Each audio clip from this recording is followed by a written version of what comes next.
Hello, I'm Sonic. We will learn about integration. Here, integration is one of the two main operations of calculus, with its inverse operation, differentiation, being the other. Also called antiderivative function.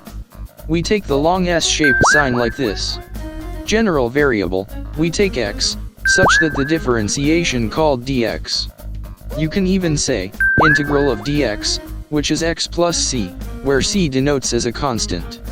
In case, for example, let's take integral of 2x and dx, and we must prove it as an antiderivative of x squared. This means integral of x is x squared by 2, and therefore the numbers cancel out. With powers, for second example, say, integral of x to the fourth and dx. This means, the powers will be added and, the value appears on the denominator. Thus, the exponent and denominator will be 5, that is, x to the fifth power, divided by 5, plus c. Third example, take this negative power, same as the inverse.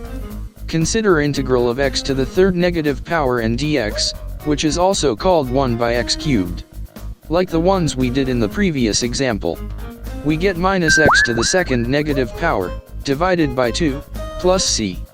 And here's the fourth example, obtaining logarithm. Integrating the inverse of x, we'll obtain log x, plus c. This is just a basic technique of integration, you can stay tuned.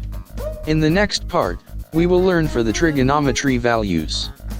Like, comment, and subscribe now.